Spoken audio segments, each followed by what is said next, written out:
One of the reasons Finnegans Wake is really hard to categorize or describe is because it relies so heavily on miscommunication, on mistake, and on error.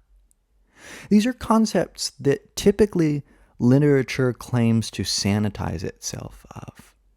It claims to give us a realistic depiction of life, or an orthodox depiction of life, or a virtuous description of life.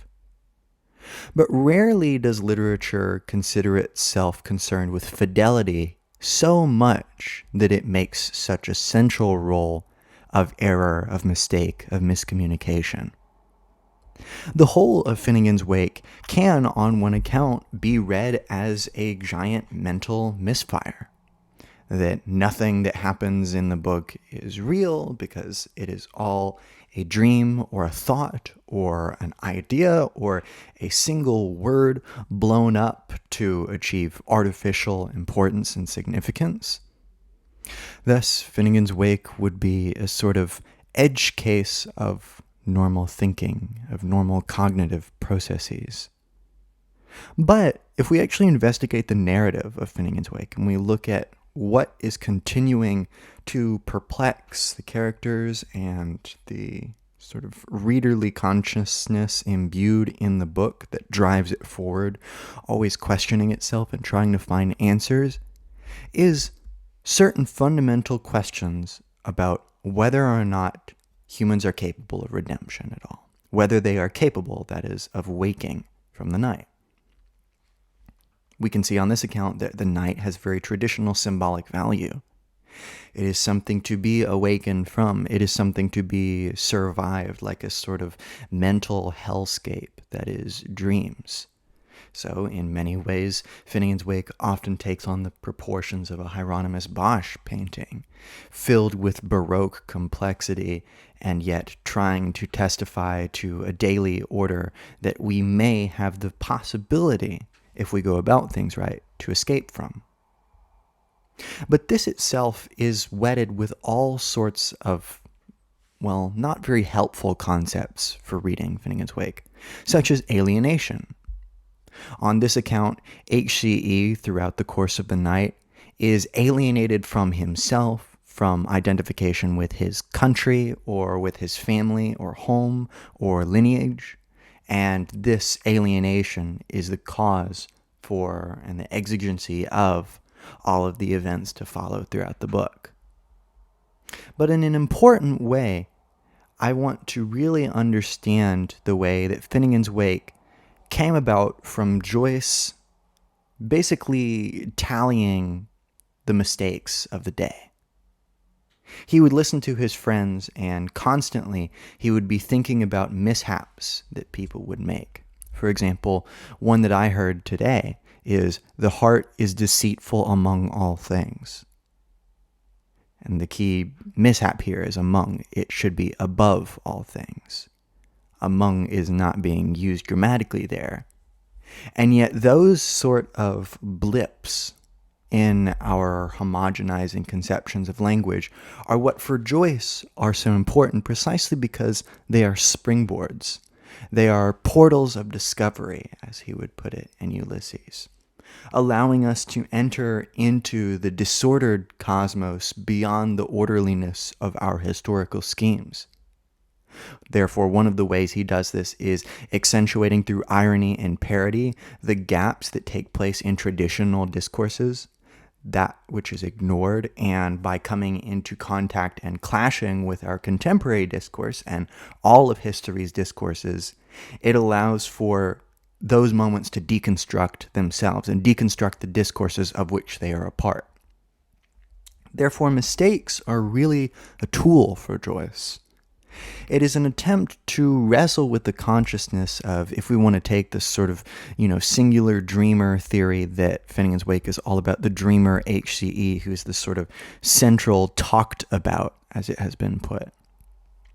Then, per that account, a lot of the events and happenings that come about are in fact not events or happenings in any real sense, but only phantasms, simulacra staging their reality by making use of daily tropes and mixing them in all sorts of absurd, eccentric ways. And that eccentricity prevents anything from solidifying into a singular narrative in Finnegans Wake. It's always basically flaking and fragmenting, chipping and breaking off. And this is really what errors and miscommunications can do for us in language. Because what happens when we miscommunicate? Well, if we think about, for example, the principle of charity that has been used commonly in contemporary philosophy of language, one assumes when they enter into a conversation that the other person is entering on good faith unless they otherwise give them reason to doubt that assumption. When a miscommunication happens, we become aware in a meta fashion of the fact that we hold that assumption precisely because we have to call into question what really were those speakers' intentions. Because something has gone wrong such that we receive such an extreme, an unwanted, an uncharitable seeming meaning from the other. And we therefore analyze the formal limitations of our discourse that we're engaging in, which is the assumptions we make. And by analyzing these assumptions, we realize that language is often held by a series of very tenuous conventions. And Joyce wants to both bring to the fore and, in so doing, challenge this conventionality by bringing so many different discourses into confluence. And when we do this, we, of course, get, on the one hand, a tragic message, which is the fall as the inevitable demise of any success, the collapsing of any order, as, for example, with the Edgar Quinet quote that is quoted a few times in Finnegans Wake, which speaks of the fact that basically the flowers and the trees will remain even when all the cities, no matter how great they are, have been demolished, right, have gone to the seas of time. So, on the one hand, this is a tale of inevitable tragedy. But in so doing, it is also a sort of Nietzschean tale of acceptance, of the ability to realize that we ought to graft these mistakes and misinterpretations and miscommunications into our regular conception of language and of literary language. Because Joyce makes these everyday mishaps, the everyday indeed, across his oeuvre, into high literature, in a sense, but not by diminishing the low qualities. For example, in Ulysses, we watch Bloom on the toilet and see him take a shit. We see Bloom and Stephen pee together against a wall. In Finnegans Wake, we see a failed sexual union, at least one, if not many. We see erectile dysfunction and impotence. And these are all different tropes to represent this notion of mistake, of error. And by making it such an important, indeed overrepresented element of the text, this gives it its characteristic linguistic rockiness as it dips in and out of different discourses of different historical periods and different languages and different subgroups and dialects and variants of those languages and a variety of different tropes and rhetorical techniques. All of this, of course, inflates the text in such a way that it gives it this really cosmic sort of scale, while at the same time, it, in so doing, valorizes those errors as something necessary, and therefore not as errances from a pre-established teleological goal or plan.